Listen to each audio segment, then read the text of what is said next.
జలప్రళయం వచ్చేస్తోందా? రాష్ట్రాలను ముంచేస్తోందా?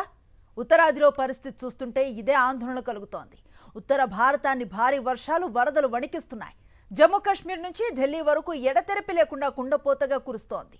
నదులు వాగులు ఉప్పొంగి ప్రవహిస్తూ వరదలు ముంచేస్తున్నాయి.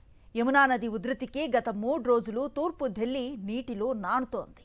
ఢిల్లీకి వరద ముప్పు మరింతగా పెరుగుతోంది. ఎడతెరిపి లేకుండా కురుస్తున్న భారీ వర్షాలకు యమునా నది ఉప్పొంగి ప్రవహిస్తోంది.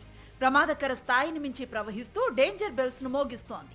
గడిచిన 3 రోజులుగా యమునా నది పరివాహక ప్రాంతాలు పరిసర కాలనీలు ముంపులోనే ఉన్నాయి.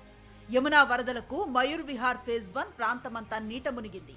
వీధులు ఇళ్లు ఆశ్రయం పొందుతున్న శిబిరాలనే తేడా లేకుండా వరద నీరు ముంచెత్తింది.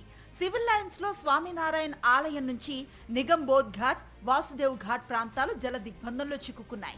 ఉత్తరాదిన కురుస్తున్న భారీ వర్షాలతో హర్యానాలోని హత్నికుండ్ బ్యారేజ్ నిండు కుండలా మారింది. అధికారులు దిగువకు నీటిని విడుదల చేస్తూ ఉండటంతో ఢిల్లీలో యమునమ్మ ఉరకలేస్తోంది. ఓల్డ్ ఐరన్ బ్రిడ్జ్ వద్ద 207.4 మీటర్ల డేంజర్ మార్కును దాటింది. దీంతో రాజధాని నగరం వరద గుప్పెట్లో చిక్కుకుంది. యమునా బజార్, వాల్మీకి కాలనీ, గీతా కాలనీల్లో ఇళ్లలో అడుగుల మేర నీరు నిలిచిపోయింది. ఢిల్లీ సెక్రటరియేట్ ను వరద నీరు చుట్టుముట్టింది.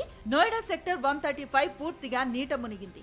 ఎన్డీఆర్ఎఫ్ బలగాలు వరద ప్రభావిత ప్రాంతాల్లో సహాయక చర్యలు చేపడుతున్నాయి.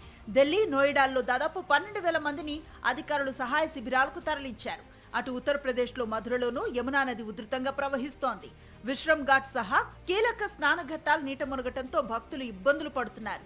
యమునా నదిలో నీటి మట్టం పెరుగుతున్న నేపథ్యంలో లోతట్టు ప్రాంతాల ప్రజలు అప్రమత్తంగా ఉండాలని అధికారులు సూచించారు.